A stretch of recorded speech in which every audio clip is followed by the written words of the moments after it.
সাথে আমার ভালো পরিচয় ছিল। এই নির্বাচন তো আর হয়নি, আগের এক নির্বাচনের সময় উনি দেশে যাচ্ছিলেন ভোট দেবেন বলে। ওনার দুদিন লাগে দেশে যেতে, দুদিন লাগে ফিরতে, একদিন ভোট দেওয়ার জন্য। তিনি একদিন আয় না করলে কিন্তু তার সংসারে সেদিন খাবার আসে না। একজন সাধারণ বাংলাদেশী 5 দিনের আয় তার সংসারের 5 দিনের ক্ষুধা দিতে রাজি আছে, কারণ সে সেই ভোট দিতে চায়। সেই ভোট আপনি তার থেকে বঞ্চিত করেছেন, তাকে সেই ভোট থেকে বঞ্চিত করেছেন। আপনি কত বড় অন্যায় করছেন এবং এই মানুষগুলি কতটা মনে রাখবে সেটা আপনাকে মনে করিয়ে দিই। ধন্যবাদ। ধন্যবাদ শহীদুল আলম ভাইকে। আমাদের এই অবস্থান কর্মসূচিতে উপস্থিত হয়েছেন ব্যারিস্টার সাদিয়া আরমান, রাষ্ট্রচিন্তা সদস্য দিদারুল আলম, বিশিষ্ট মানবাধিকার কর্মী রুবি আমাতুল্লাহ, উপস্থিত আছেন বীর মুক্তিযোদ্ধা এবং রাষ্ট্রচিন্তার সদস্য হাবিবুর রহমান, উপস্থিত আছেন গণসংহতি আন্দোলনের অন্যতম সম্পাদক বাচ্চু ভূঁইয়া, উপস্থিত আছেন নাগরিক ঐক্যের অন্যতম কেন্দ্রীয় নেতা শহীদুল্লাহ কায়সার, উপস্থিত আছেন বিশিষ্ট নাগরিক ময়নামুল হক, গণসংহতি আন্দোলনের দীপক রায় সহ অনেকে উপস্থিত আছেন। আমরা সবাইকে ধন্যবাদ জানাই।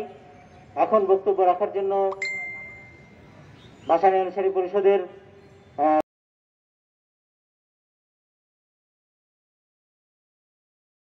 অনুরোধ করছি নাগরিক ঐক্যের আহ্বায়ক জননেতা মাহমুদুর রহমান মান্না ভাইকে।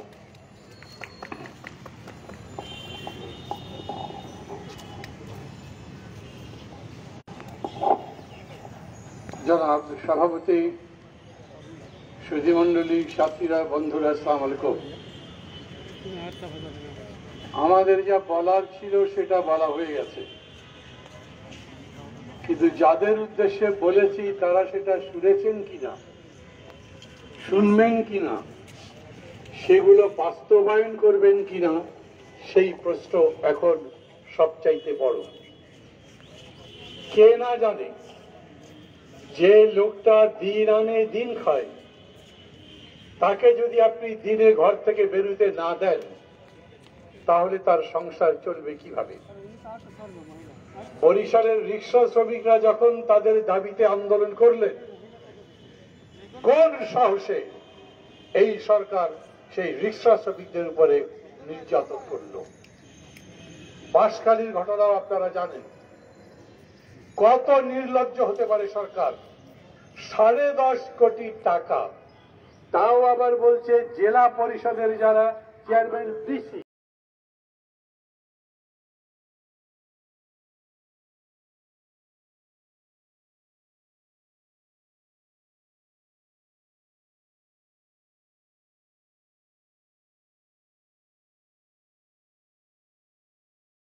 তবে মাত্র 10.5 কোটি টাকা দিয়েছেন। প্রধানমন্ত্রী তো লজ্জা করা উচিত। এই কথা মানুষের কাছে যাবার আগে প্রধানমন্ত্রীর দুঃখ প্রকাশ করা উচিত ছিল।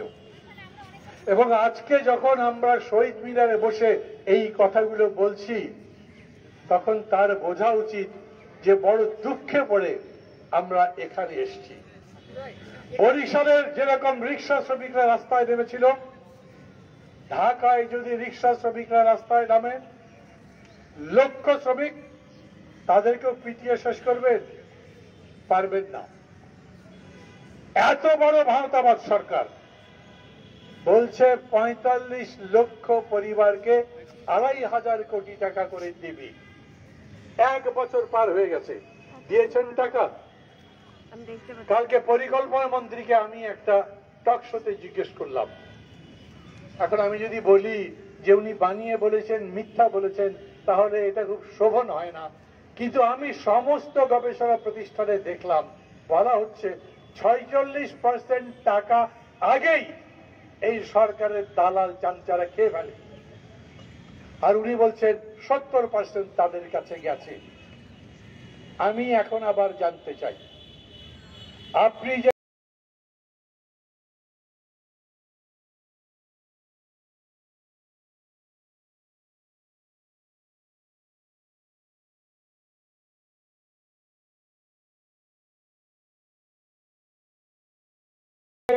কোন ডেটাবেজ আছে?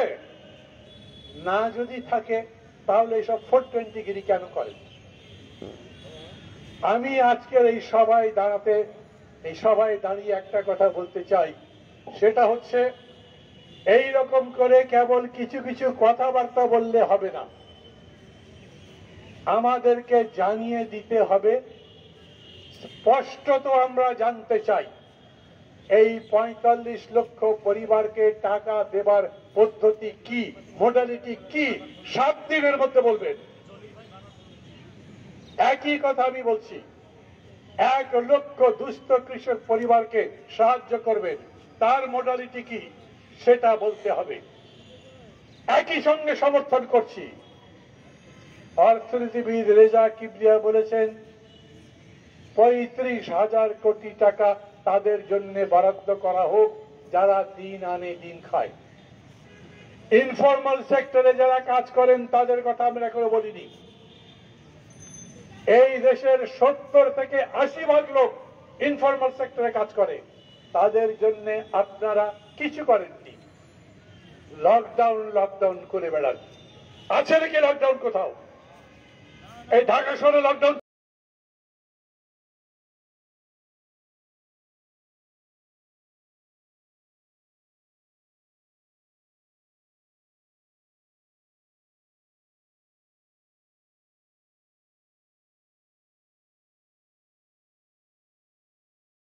আপনার ভেতরে ঢুকে যাবে, মৃত্যুর ভয়। সেই সময় কোথায় মানুষকে বাঁচাবে তা না, প্রতিহিংসা চরিতার্থ করবার জন্য তারা সব কাজ করে বেড়াচ্ছে। 2013 সালের মামলা এখন কেন? এতদিন কি করেছেন? 2013 থেকে আজ পর্যন্ত তখন খুব খাতির বানিয়েছেন, তখন ওদেরকে কিরকম করে পক্ষে আনা যায় তার ব্যবস্থা করেছেন। আমি এইখানে বসে বসে খোঁজ করছি, এখানে নুরুল হক নূর নাই কেন? আরে ওর নামে দেখছি এখন চাঁপাইনবাবগঞ্জ থেকে শুরু করে সুন্দরবন পর্যন্ত একটার পর একটা মামলা দিয়ে বেড়াচ্ছে। কেন? কি করেছে ও? কোন ইমোশনাল সেন্টিমেন্টে আঘাত করেছে? ও যদি বলে যে আপনাদের কি এমন ধর্মীয় সেন্টিমেন্ট, দিনের ভোট রাত্রে বেলা চুরি করেন, আপনাদের কিসের ইমোশন, কিসের সেন্টিমেন্ট, কিসের ধর্মের মূল্যবোধ? আমি তো অভিযোগ করতে পারি এই সরকার মানুষের কোন মূল্যবোধের প্রতি কোন সম্মান দেখায় না, কিন্তু বেধড়ক গ্রেপ্তার করছে, নির্যাতন করছে, রিমান্ডে নির্যাতন করা হচ্ছে। অথচ আমরা সবাই বলছি এখন অন্তত যখন মানবতার উপরে এত বড় আঘাত, তখন ধৈর্য ধরেন, তখন অন্তত মানবিক মূল্যবোধ দেখান, তখন দেশকে বাঁচান এবং বাঁচাবার জন্য যে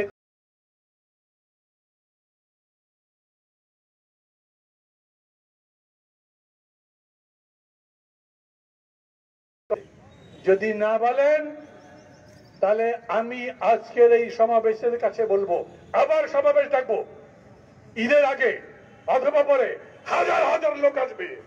সরকার আমাদের কথা শুনতে হবে এবং সেই লক্ষ্যে আমরা যাতে সবাই ঐক্যবদ্ধ হতে পারি, আজকের দিনে আমাদের সেই শপথ নেওয়া দরকার।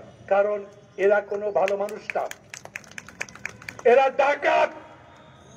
ডাকাতি করে ক্ষমতা নিয়ে গেছে, ডাকাতি করে ক্ষমতা আছে, 12 বছর ধরে অন্যায় ভাবে জনগণের উপরে দুঃশাসন চালাচ্ছে।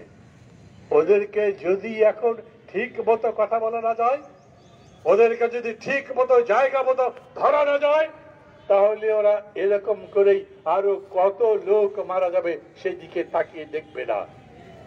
আমার শেষ কথা, সুস্পষ্ট বক্তব্য চাই দরিদ্র জনগোষ্ঠীর জন্য, যারা নতুন করে দরিদ্র হয়েছে তাদের জন্য, যে 2.5 লক্ষ কোটির মতো মানুষ দরিদ্র হয়েছে তাদের জন্য সুস্পষ্ট প্যাকেজ দিতে হবে। তা যদি না দেন তাহলে আপনাদের সঙ্গে এই রোজার মধ্যে পারি আর রোজার পরে পারি আপনাদের সঙ্গে পাঞ্জা লড়ব। এই আহ্বান জানিয়ে আমি আপনাদের সবাইকে সংগ্রামী অভিনন্দন জানিয়ে আবার বক্তব্য শেষ করছি। খোদা হাফেজ। ধন্যবাদ মান্না ভাইকে। আজকের এই আয়োজনের অন্যতম সংগঠক, গণসংহতি আন্দোলনের বন্ধুগণ, আমাদের সভার শেষ পর্যায়ে